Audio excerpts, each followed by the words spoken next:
नमस्कार मेरे प्रिय श्रोताओं। आज मैं आपको लेखिका मन्नू भंडारी द्वारा लिखित एक कहानी एक बार और का भाग 2 सुनाने जा रही हूँ। दोस्तों, बहुत बहुत क्षमा प्रार्थी हूँ कि भाग 1 के बाद भाग 2 सुनाने में विलम्ब हुआ और उसका कारण था मेरी तबीयत का बहुत ज़्यादा ख़राब होना।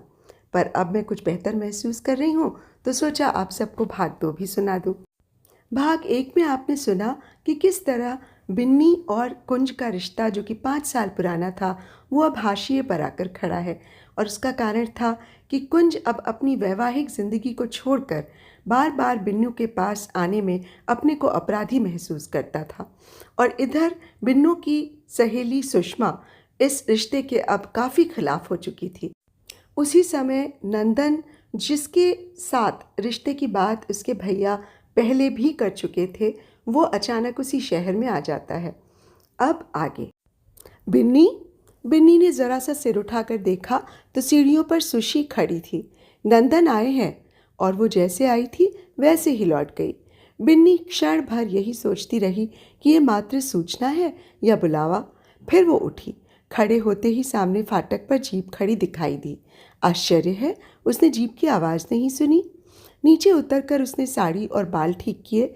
ख्याल आया सुषमा ने सूचना देने के लिए ऊपर आने का कष्ट यूँ ही नहीं किया। वो चाहती है कि नंदन के सामने बिन्नी ठीक से ही आए। उसका अपना मन हो रहा है कि वो कम से कम साड़ी ही बदल ले, पर फिर वो यूं ही घुस गई। बिन्नी के घुसते ही नंदन ने स्वागत किया। आइए बिन्नी जी। तो बिन्नी को लगा ये बात या ऐसी ही कोई बात तो उसे कहनी चाहिए थी। वो मुस्कुराकर बैठ गई। नंदन बात का टूटा सूत्र जोड़कर फिर सुषमा के साथ व्यस्त हो गया। यहाँ के आदिवासियों की तलाक की प्रथा पर बात हो रही थी शायद। बिन्नी का मन बात में नहीं था। रह रह कर उसकी नज़र नंदन की बाईं कनपटी पर बने घाव के निशान पर चली जाती थी। वो सोच रही थी, किस चोट का होगा ये निशान, कैसे लगी होगी। आप लोग अनुमति दें तो एक सिगरेट पी लूं। और अनुमति का अवसर दिए बिना ही उसने जेब से सिगरेट और लाइटर निकाल लिया। लाइटर देखकर बिन्नी चौंकी। कुछ कुछ इसी तरह का लाइटर उसने कुंज को उपहार में दिया था। नहीं, आज वो केवल नंदन से ही मिलेगी। भीतर ही भीतर जैसे उसने निश्चय किया। सुषमा किसी बात पर नंदन से बहस कर रही है। बिन्नी सुन अवश्य रही है, पर केवल सुन भर रही है। उसे लग रहा है जैसे कुछ ध्वनियाँ हैं जो कमरे में तैर रही हैं, शब्द हैं जो कमरे में बिखरे हुए हैं। विवाह, प्रेम, तलाक, हमारा जीवन, आज का जीवन। एकाएक बिन्नी अपने चेहरे पर नंदन की सीधी नज़रें महसूस करती है। उसकी नज़रें हैं कि उसे कहीं भीतर से खींचकर बाहर ले आती हैं। इस विषय पर आप क्या सोचती हैं बिन्नी जी? बिन्नी चुप। उसे पता ही नहीं कि विषय क्या है, पर नंदन की नज़रें हैं कि हट ही नहीं रही। तब किसी तरह जबरन होठों पर हल्की सी मुस्कुराहट खींचकर धीरे से वो कहती है, मैं इन विषयों पर कुछ सोचती ही नहीं। तब आप क्या सोचती रहती हैं इतना चुप रहकर? आत्मा परमात्मा की बातें। और वो हंसा तो बिन्नी के मन में पहली बात आई, नंदन जानता है कि वो दर्शन शास्त्र पढ़ाती है। और क्या क्या जानता है वो उसके बारे में। सुषमा जी, आप तो इतना बोलती हैं, पर अपनी मित्र को बोलना नहीं सिखाया आपने। और जब सुषमा ने भी हंसते हुए कहा, दोनों ही इतना बोलने लगेंगी तो फिर सुनेगा कौन नंदन जी। तो वो बड़ी देर तक यही सोचती रही कि कितना अच्छा होता यही बात वो कह पाती। उसने एक बार अपने को पूरी तरह झकझोरना चाहा कि वो भी उनकी बातों में, उनकी हंसी में खुलकर भाग ले सके। जो कुछ कहा जा रहा है उसे मात्र सुने ही नहीं, समझे भी। उसे क्या हो गया है? आज उसने कितनी बार कुंज का पत्र पढ़ा, पर हर बार उसे लगा जैसे वे निरे वाक्य हैं, अर्थहीन और बेजान। तब ख्याल आया, केवल आज से ही नहीं, पिछले कुछ दिनों से बराबर उसे यही लग रहा है कि जैसे सब चीज़ों के, सब बातों के अर्थ चुक गए हैं। देखा, सुना, पढ़ा, कुछ भी तो उसकी समझ में नहीं आता है। और ये अर्थहीनता फैलते फैलते उसके अपने जीवन में समा गई। सामने बैठा ये नंदन उसे केवल एक आकार मात्र लग रहा है। इससे अधिक उसका या उसकी बातों का कोई भी तो अर्थ उसकी समझ में नहीं आ रहा। धीरे धीरे शायद ये फैलती ही चली जाएगी, फैलती ही चली जाएगी। बिन्नी एकाएक उठकर भीतर चली गई। भीतर जाकर और कुछ समझ में नहीं आया तो माँ जी की मदद करने के लिए रसोई घर में चली गई। आंखों के आगे गहरी धुंध छा रही थी। थोड़ी देर बाद एक ट्रे माँ जी के हाथ में और एक अपने हाथ में लेकर वो चली तो आंखें सूखी थीं और हर चीज़ उसे साफ दिखाई दे रही थी। कमरे में बत्ती जला दी गई थी और उस दूधिया आलोक में वो कमरा, कमरे की हर वस्तु और सामने बैठा नंदन उसे एक बार बिल्कुल नया सा लगा। पता नहीं किस बात पर नंदन हंस रहा था। उसे देखते ही बोला, देखिए बिन्नी जी, मैं इनसे कह रहा हूँ कि कहाँ आपने अकेले अकेले श्याम जी को 2 साल के लिए विदेश भेज दिया। कहीं मेम वेम ले आए तो? बीच में ही सुषमा सुर्ख होती हुई बोली, ऐसा कभी हो ही नहीं सकता। ये तो कभी ऐसा कर ही नहीं सकते। 2 साल क्या, 5 साल के लिए भी रह ले तो भी। और सुर्खी उसके गालों से फैलकर कानों तक को लाल कर गई। चाय बनाते बनाते बिन्नी के मन में कोई अदृश्य कोना बुरी तरह कराह उठा। काश वो भी किसी को लेकर इतने ही विश्वासपूर्ण ढंग से कह पाती। किसी का संपूर्ण और एकनिष्ठ प्यार उसके गालों पर भी ऐसे ही सुर्खी पोत पाता।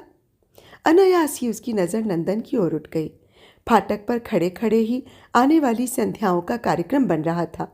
अभी अभी यहाँ से गायों का एक झुंड गुजर चुका है।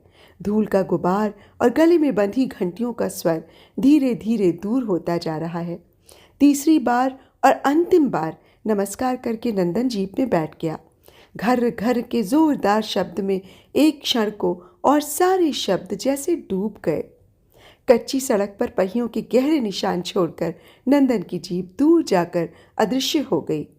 बिन्नी और सुषमा के बीच में से केवल नंदन ही नहीं गया, वो अपने साथ दोनों के बीच सवेरे से आए तनाव को भी लेता गया। गायें चली गईं, जीप चली गई, केवल वे शब्द बिन्नी के मन में बड़ी देर तक गूंजते रहे। रात में बिन्नी सोई तो सुषमा उसके बालों को सहलाते हुए समझा रही थी, देख बिन्नी, अब पागलपन मत करना। नंदन जैसा आदमी तुझे मिलेगा नहीं। दिनेश भैया ने आखिर कुछ सोच कर ही इतनी बार लिखा होगा। इन हवाई बातों में कुछ नहीं रखा है। जिंदगी अपने ढंग से ही चलती है। मन की अदृश्य परतों पर कहीं कुंज के शब्द टकरा रहे थे। हम उस अभागी पीढ़ी के हैं बिन्नी, जो नए विचारों और नई भावनाओं को जन्म देने में हमेशा ही खाद बन जाती है। पूरी तरह खाद बना हुआ किसी भी बात को ग्रहण करने में असमर्थ बिन्नी का मन केवल यही चाह रहा था कि वो खूब खूब रो ले। कल नंदन चला जाएगा। उसके बाद भी जब नंदन आया वे लोग साथ घूमने गए, लौटकर साथ खाना खाया। ये सुषमा का विशेष आग्रह था। सुषमा नंदन की आत्मीयता, उसके स्वभाव को लेकर बहुत प्रसन्न है। बिन्नी केवल इतना ही महसूस कर पाई है कि पिछली 2 मुलाकातों में वो उनके बीच अकेला ही रहा है। कुंज अनुपस्थित होता चला गया। आज का प्रोग्राम यूँ बना था कि नंदन गेस्ट हाउस से सीधे झील पहुँचेगा और ये दोनों घर से जाएंगी। जाने का समय हुआ तो सुषमा ने कहा, बिन्नी आज तो अकेली ही चली जा। क्यों? आश्चर्य से बिन्नी ने पूछा। मैं कह रही हूँ इसलिए। फिर रुककर बोली, हो सकता है वो तुमसे कुछ बात ही करना चाहते हो। बिन्नी चुप रही, पर इस मौन में सुषमा का प्रस्ताव मानने की स्वीकृति नहीं थी। देख बिन्नी, आज तक तू जो कुछ सही गलत करती आई, मैंने इच्छा या अनिच्छा से तेरा साथ दिया, पर आज मेरा इतना सा आग्रह तुझे रखना ही होगा। और बिन्नी की कुर्सी के हत्थे पर बैठकर ही वो उसकी पीठ सहलाने लगी। सुषमा के इस अभिभावकपन से बिन्नी के अहम को पहले कभी कभी बड़ी ठेस लगा करती थी, पर अब वो उसकी आदी हो गई है। बल्कि अब तो वो उससे ऐसे व्यवहार की ही अपेक्षा करती है। देख, नंदन कोई संकेत दे तो पत्थर बनकर मत बैठी रहना। तो बिन्नी का मन भीतर से हंसा भी, रोया भी। क्या क्या सोचती है ये सुषमा भी। बिन्नी जब पहुंची तो दूर से ही देखा नंदन उसकी प्रतीक्षा कर रहा है। पता नहीं क्या बात है कि चाह कर भी वो कभी समय पर नहीं पहुंच पाती है। एक बार तो सुशी इतनी खींच पड़ी थी कि बद्दुआ देती सी बोली थी, भगवान करे तुझे कभी जिंदगी भर प्रतीक्षा करनी पड़े। तब उसने कल्पना भी नहीं की थी कि किसी पहुंचे हुए ऋषि की तरह उसका शाप बिन्नी के जीवन का सबसे बड़ा, सबसे कटु सत्य बनकर रह जाएगा। सुशी तो शायद भूल भी गई होगी, पर बिन्नी का तो मन ही ऐसा है कि वहाँ हर बात खुद कर रह जाती है। एक क्षण चुपचाप खड़े रहने के बाद धीरे से बिन्नी ने कहा, नमस्कार। तो नंदन चौंक कर पीछे को घूमा। बिन्नी ने देखा टी शर्ट ने उसकी उम्र के 2-3 साल और कम कर दिए हैं। सुषमा जी कहाँ हैं? उसने सिगरेट को होठों से निकालते हुए पूछा। सुशी नहीं आई और अपनी बात की प्रतिक्रिया जानने के लिए उसने एक क्षण को नंदन के चेहरे की ओर देखा, पर तभी उसे स्वयं यूं अकेला चला आना बड़ा अजीब सा लगा। क्या सोचेंगे नंदन? बात को संभालते हुए वो बोली। वो आज आपके लिए एक स्पेशल डिश बनाने के लिए घर पर ही रुक गई। लीजिए, आज तो हमारा फेयरवेल डिनर है। मुझे ठीक 8 बजे गेस्ट हाउस पहुंच जाना है। वहां सब मेरा इंतज़ार करेंगे। पर यह तो पहले ही तय हो चुका है कि हम लोग जब भी घूमने का प्रोग्राम रखेंगे तभी आप खाना हमारे साथ ही खाएंगे। फिर यूं भी आज तो आपका आखिरी दिन है। कहने के साथ ही लगा कि कहीं नंदन अभी सुषमा के पास जाने का प्रस्ताव न रख दे, पर नंदन ने केवल इतना ही कहा। क्या करता, उन लोगों का बहुत आग्रह था। और धुआं छोड़ता हुआ नंदन झील की ओर देखने लगा। बिन्नी ने सोचा, सुषमा के बिना वो क्या बात करेगी नंदन से? नंदन को क्या सचमुच उससे कुछ कहना है? आज कुछ कहेगा वो? चलिए हम उसी कच्ची जगह पर चलकर बैठे। और कहने के साथ ही नंदन चल पड़ा। बिन्नी चुपचाप उसके बराबर चलने लगी। घाट के आखिरी सिरे पर थोड़ी सी जगह कच्ची छूट गई है, जहाँ पानी में पैर डालकर भी बैठा जा सकता है। वो हिस्सा अपेक्षाकृत सुनसान भी है। लोग इस पक्के किनारे पर ही घूमते हैं। वहाँ पहुंचकर नंदन ने जेब से रुमाल निकाला और बिछाकर बोला, आप इस पर बैठिए। नहीं, मैं वैसे ही बैठ जाऊंगी। बिन्नी को स्वयं अपना स्वर बहुत मध्यम लगा। अरे वाह, आपकी साड़ी खराब हो जाएगी। और उसने भरपूर नज़रों से बिन्नी को ऊपर से नीचे तक देखा तो बिन्नी भीतर तक सिमट गई। चंदेरी की हल्की पीली साड़ी का गहरा चटक बैंगनी बॉर्डर और ज़्यादा मुखर लगने लगा। उसे ये साड़ी पहनकर नहीं आना चाहिए था। क्या सोचा होगा नंदन ने? वो अपनी ओर से ऐसी किसी बात का संकेत नहीं देना चाहती। अच्छा हुआ उसने बालों में लगे बैंगनी फूल के गुच्छे को रास्ते में ही निकाल दिया, जो चलते समय सुषमा ने हंसते हुए खोज दिया था। ख्याल आया, मेरठ में घर वालों से छिपकर जब वो कुंज से मिलने जाया करती थी, तब भी सुषमा इसी तरह अपने घर में ले जाकर उसे अपनी चीज़ें पहना दिया करती थी। कुंज हो, नंदन हो, सुषमा को कोई फ़र्क नहीं पड़ता शायद। और उसे, आप संकोच मत करिए, बैठ जाइए। और वो बैठती उससे पहले ही नंदन पूरे पैर फैलाकर बड़ी बेतकल्लुफ़ी से बैठ गया। तब बिन्नी रुमाल पर बैठ गई। आपकी ये झील मुझे बहुत ही पसंद आई। जानती हैं, कल रात को पता नहीं क्यों नींद उचट गई। बहुत कोशिश करने पर भी जब सो नहीं सका तो उठकर यहाँ चला आया। रात के सन्नाटे में किनारे बैठकर बड़ी ही विचित्र अनुभूति हुई। अद्भुत। और बिन्नी सोच रही थी, नंदन के नींद न आने का कारण क्या रहा होगा। रात 12 बजे के करीब सुषमा उससे बातें करके सोई थी, पर वो उसके बाद भी बड़ी देर तक सामने लगे यूकलिप्टस के ऊंचे ऊंचे पेड़ों की कतार में नज़र उलझाए न जाने क्या क्या गुनती बुनती रही थी। अक्सर ही सुषमा जब सो जाती है तो अनचाहे ही कुंज उसके मन में जाग जाता है। आज भी सुषमा की अनुपस्थिति में उसे हल्के से कुंज की उपस्थिति का एहसास हो रहा है। नंदन एकटक सामने की झील को देख रहा था। इस समय भी क्या वो किसी अद्भुत अनुभूति के क्षणों में से गुजर रहा है? झील का पानी एकदम शांत था और सामने की त्रिभुजाकार पहाड़ियों की पूरी कतार पानी में तैर रही थी। आप और सुषमा जी बहुत ही घनिष्ठ हैं ना? दिनेश बता रहे थे। घनिष्ठ? बिन्नी को अपने और सुषमा के संबंध के लिए ये शब्द बहुत ही हल्का लगा। मेरठ में हमारे घर लगे हुए थे, सो दोनों परिवार ही यूँ तो बहुत घनिष्ठ हो उठे थे। फिर हम उम्र और साथ पढ़ने वाले, 8वीं से लेकर एमए तक साथ साथ पढ़े। इसके बाद इसने शादी कर ली और मैंने यहाँ नौकरी कर ली। शादी के 1 साल बाद ही श्याम जी विदेश चले गए 2 साल के लिए, तो मैंने आग्रह करके अपने पास यहाँ बुला लिया। जनवरी में आकर वे इसे भी अपने साथ ले जाएंगे। फिर एक क्षण ठहर कर बोली, मेरे लिए तो फ्रेंड, फिलोसोफर, गाइड सभी कुछ है। मन में कहीं कौंधा, पितृ मातु सहायक स्वामी सखा, कुंज कहा करता था। इनके जाने से तो आप बहुत अकेली हो जाएंगी। और सिगरेट का आखिरी कश खींचकर जरा सा आगे को झुककर उसने टोटे को पानी में उछाल दिया। वो जलता हुआ टुकड़ा डुब से पानी में डूब गया और छोटे छोटे नामालूम से वृत्त पानी की सतह पर फैलते ही चले गए। उन वृत्तों को बिन्नी ने भीतर तक उतरते हुए महसूस किया। इसमें संदेह नहीं कि ये जगह बहुत खूबसूरत है। पर हमेशा यहाँ रहना पड़े तो आदमी शायद बुरी तरह बोर हो जाए। आपको ऐसा नहीं लगता? नंदन के स्वर की आत्मीयता को भीतर तक महसूस करते हुए उसने कहा। कोई खास नहीं, अब तो कॉलेज खुल गए, दिन वहाँ गुजर जाता है और शाम अपनी झोपड़ी में या इस झील के किनारे। आप कलकत्ता क्यों नहीं आ जाती? वहाँ दिनेश भी हैं, फिर काम के अलावा और 50 तरह की एक्टिविटीज़ हैं। यहाँ तो मुझे कुछ भी नज़र नहीं आता। बिन्नी ने जानना चाहा कि इस निमंत्रण के पीछे, इन आग्रह भरे शब्दों के पीछे कुछ और भी अर्थ लिपटे हैं या नहीं। क्या नंदन सचमुच चाहता है कि बिन्नी कलकत्ता चली जाए? मुझे बड़े शहरों की भीड़भाड़ पसंद नहीं, शुरू से ही छोटी जगहों पर रही हूँ ना, और कुछ चुप्पी भी हूँ, इसलिए सब कुछ चुपचाप अच्छा लगता है। हंसते हुए नंदन ने बिन्नी के वाक्य को जैसे पूरा किया तो बिन्नी भी हंस पड़ी। सचमुच आप बहुत इंट्रोवर्ट हैं, इतना चुप चुप रहकर दम नहीं घुटता आपका? इस उम्र में तो आदमी को खूब बोलना चाहिए, खुलकर हंसना चाहिए। नहीं, सुषमा जी को देखिए, कितना हंसती बोलती हैं। तो फिर वो हल्के से मुस्कुरा दी। नंदन ने जेब से दूसरी सिगरेट निकाली और उसे सुलगाकर कुछ सोचते हुए बोला, अच्छा एक बात बताइए। फिर जाने क्या सोच कर रुक गया?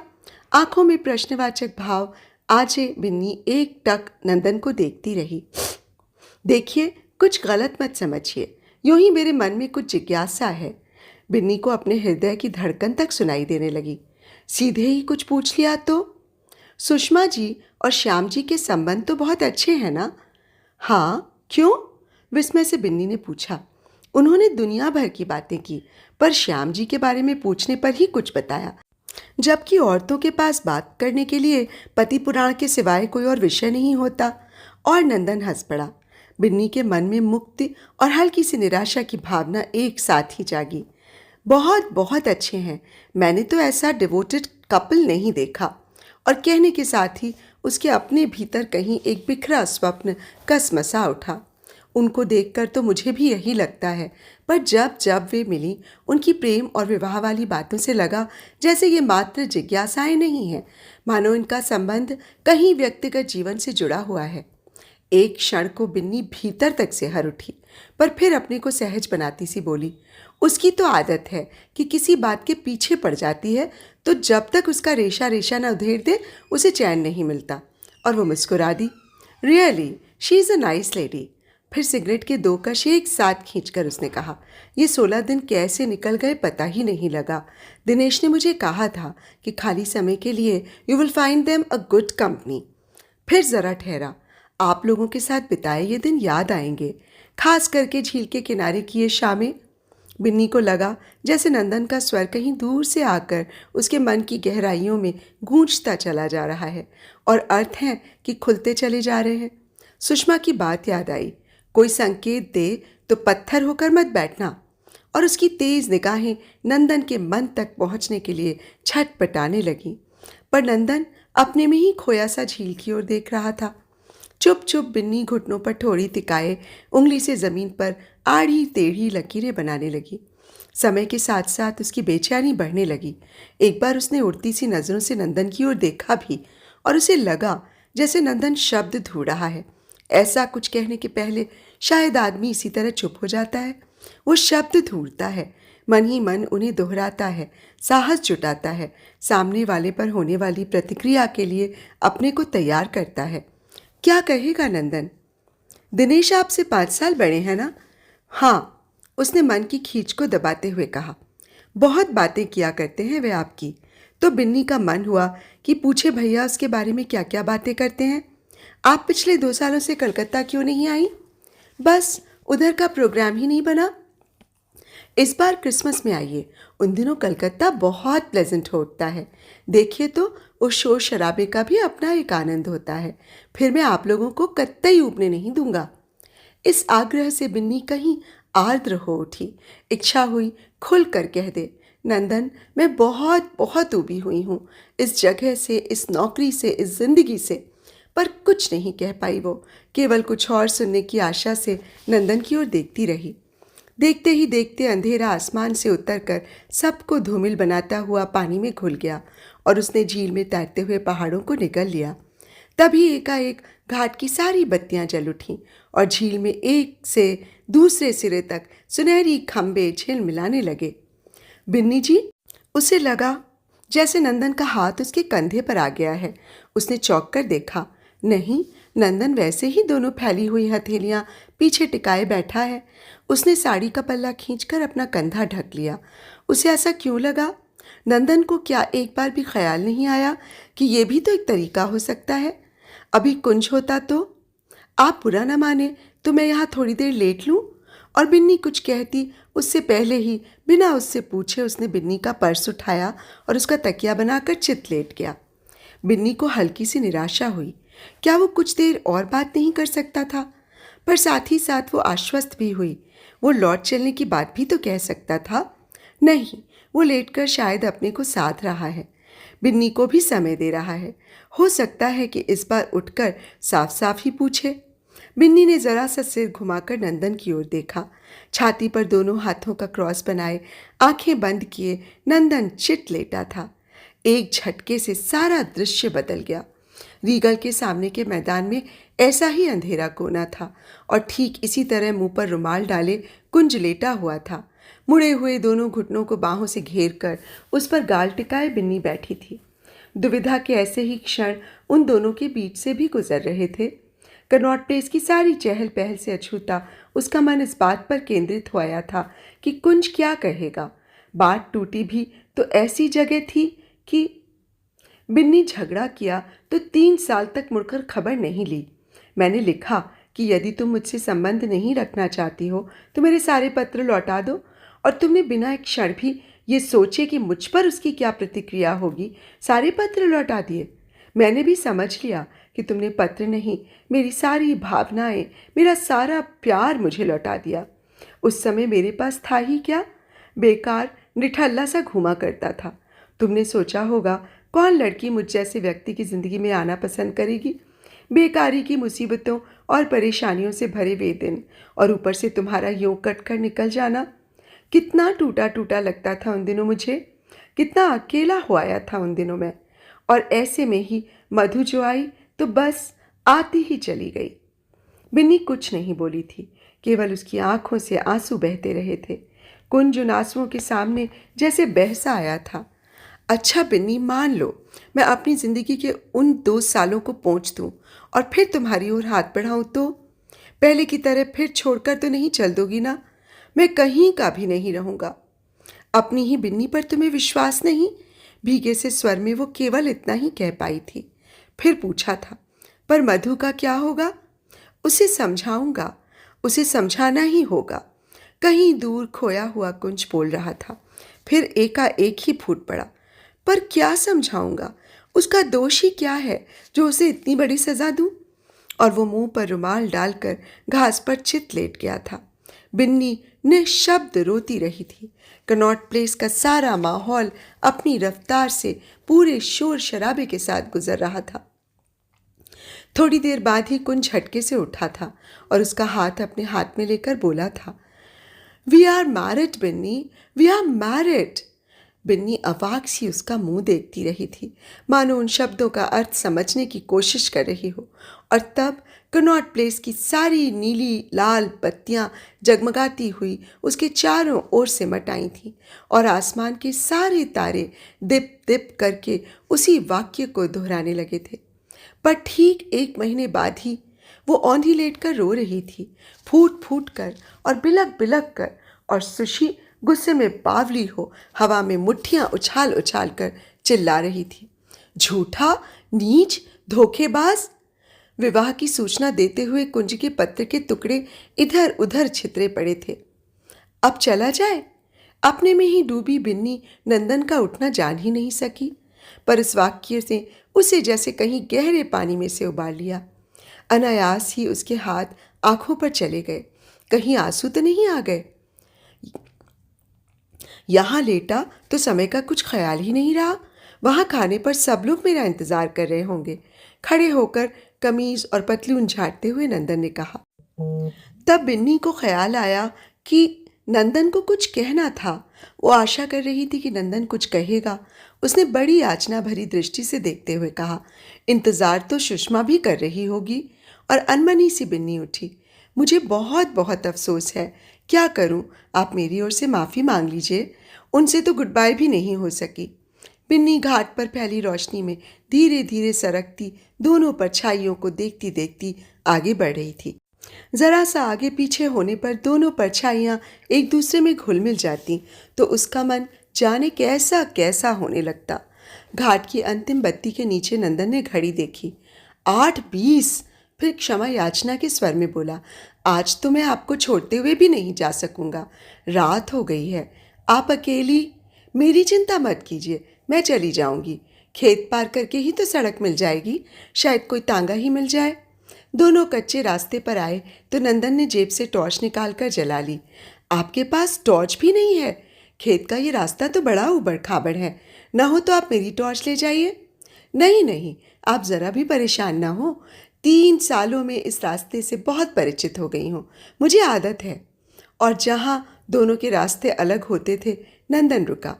अच्छा बिन्नी जी, अब आप कलकत्ते आएंगी तभी मुलाकात होगी।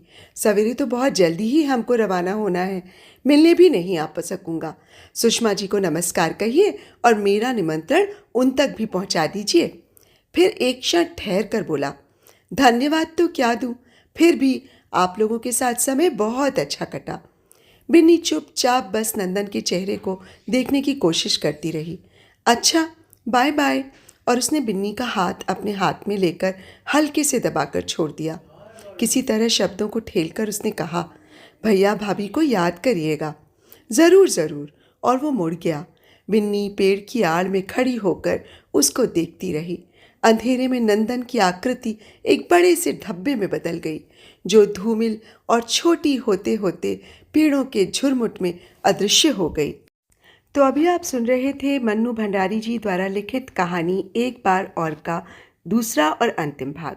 दोस्तों, आपको कहानी और मेरा वाचन कैसा लगा? यदि हो सके तो मुझे कमेंट बॉक्स में अवश्य बताइएगा। और आपसे विदा लेने से पहले आपसे ये विनती भी है कि यदि आपने मेरे इस चैनल आइए सुने कहानी को अभी तक सब्सक्राइब नहीं किया है तो इसे सब्सक्राइब कर लें और मेरी कहानियों को लाइक और शेयर और हाँ, बेल आइकन ज़रूर दबा लीजिएगा, जिससे कि मेरी आगे आने वाली कहानियों की नोटिफिकेशंस आपको मिलती रहें। तो अब मुझे इजाज़त दीजिए। नमस्कार।